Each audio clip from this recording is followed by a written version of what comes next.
Silence of the seventh day.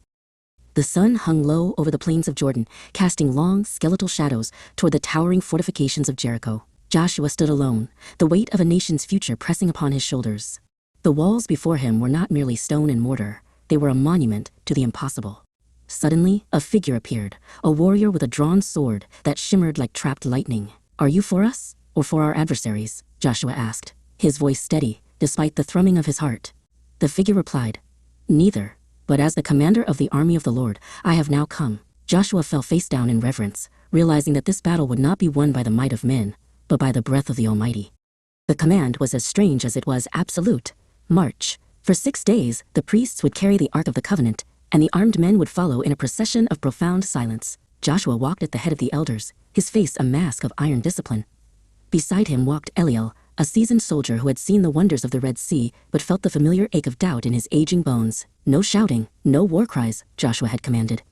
The only sound was the rhythmic thud of thousands of sandals hitting the dust and the low, haunting drone of the ram's horns. It was a fast of the tongue, a discipline of the soul, forcing every heart to listen to the cadence of God's timing rather than the frantic beat of their own fear. By the 4th day, the novelty had worn thin, replaced by a grueling test of patience. From the heights of Jericho's walls, the inhabitants jeered, their laughter echoing off the stones. Jaron, a young and hot-blooded soldier, gripped his sword until his knuckles turned white. "Why do we wait, Eliel?" he whispered, his eyes fixed on the mocking faces above. Eliel placed a steadying hand on the young man's shoulder. "Strength is not always found in the strike, Jaron. Sometimes, the greatest strength is found in the restraint. We are not just circling a city, we are circling the promises of God. Let the silence do its work in you." They continued their steady trek, a river of faith flowing around an island of defiance. The dawn of the 7th day arrived with a different air, thick with anticipation and the scent of ozone. They did not march once this time. They began the first of 7 circuits.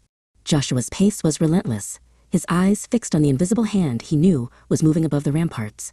Zadok the priest walked nearby, the shofar pressed to his lips, ready for the signal that had been centuries in the making. With each circle, the tension grew like a pulled bowstring. The elders moved with a renewed vigor, their weary legs finding strength in the collective rhythm of a people finally in sync with their Creator.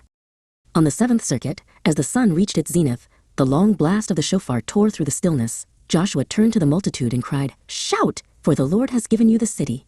Eliel let out a roar that had been bottled up for 40 years, a cry of release and absolute triumph. At that moment, the earth beneath them shivered. The impenetrable walls of Jericho did not merely crack, they buckled and fell flat, as if leveled by an invisible palm. Dust billowed into the sky, but through the haze, the path was clear. The obstacle was gone, not by the sword of man but by the faith that dared to walk in silence until God commanded the noise.